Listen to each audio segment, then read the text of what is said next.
ঘরের মধ্যে পিঁপড়া দেখা গেলে কি হয়, এটা কোনো আলামত বহন করে কিনা? অনেকেই এই প্রশ্ন করে, হুজুর আমার বাড়িতে মাঝে মাঝে পিঁপড়া দেখা যায়, বিশেষ করে এখন বর্ষাকাল চলছে, অনেকের ঘরে অনেকের বসত বাড়িতে কিন্তু এখন পিঁপড়া দেখা দিবে, এটার কোনো আলামত বহন করে কিনা? এই বিষয় নিয়ে আমাদের অনেক প্রশ্ন করা হয়।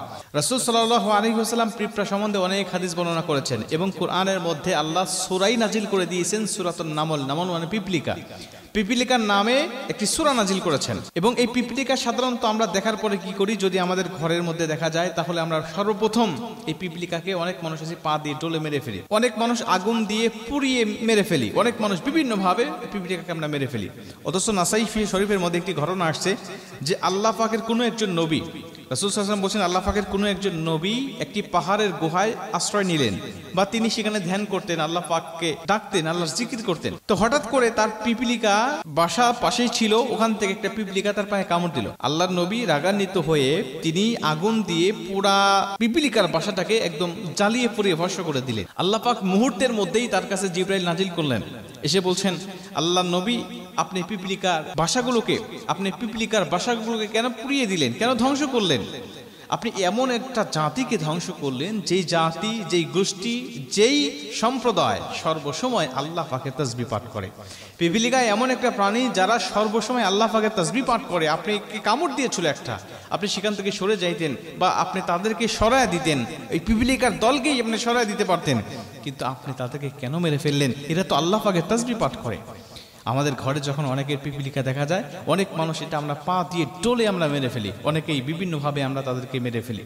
আপনার যদি কষ্ট হয়, আপনার বসত বাড়িতে আপনাকে কষ্ট দিচ্ছে, তাহলে আপনি তাদেরকে তাড়িয়ে দেওয়ার চেষ্টা করেন।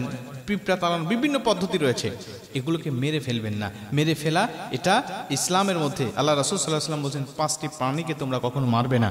তার মধ্যে পিপিলিকা, মৌমাছি এবং হুদহুদ পাখি, বাজ পাখি, এই সমস্ত প্রাণীগুলোকে আল্লাহ রাসূল মারতে নিষেধ করেছেন। কেন নিষেধ করেছেন?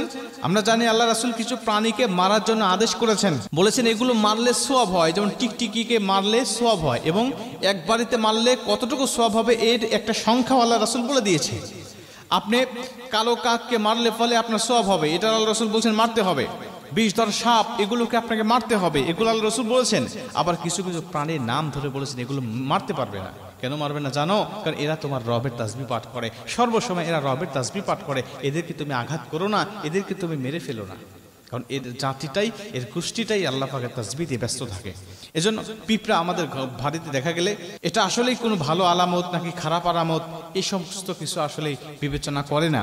এগুলো বর্ষাকালে তারা বিভিন্ন জায়গায় থাকে, বাসা বাড়িতে পানি উঠে যাওয়ার কারণে তারা শুকনা জায়গাগুলো খুঁজতে থাকে, এগুলো আসলেই কোনো ভালো আলামত বা খারাপ আলামত বহন করে না। এগুলো নিয়ে দুশ্চিন্তা বা টেনশন করার মতো কিছু নয়। তবে আপনার ঘরে আসলে আপনি তাদেরকে মেরে ফেলবেন না, তাদেরকে আপনি তাড়িয়ে দেওয়ার চেষ্টা করবেন। শুকনা মরিচ ডাকলে তারা চলে যায়, বিভিন্ন পদ্ধতি আছে ঘরোয়াভাবে, তাদেরকে তাড়িয়ে দিবেন বা আপনি প্রয়োজনে তাদের থেকে দূরে থাকবেন।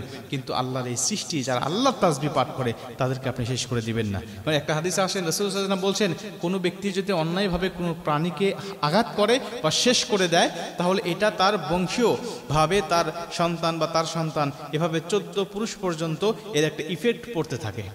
সুলাইমান আলাইহিস সালাতু ওয়াস সালাম থেকে একটা চমৎকার ঘটনা আছে, সময় হলো অন্য একদিন বলবো ইনশাআল্লাহ। তাহলে আমরা পিপিলিকাকে মারবো না, মৌমাছিকে মারবো না, বাজ পাখিকে মারবো না, হুদহুদ পাখিকে মারবো না, এই সমস্ত প্রাণীগুলোকে যেগুলো আল্লাহ রাসূল নিষেধ করেছেন, এগুলো মারা থেকে আমরা বিরত থাকবো ইনশাআল্লাহ।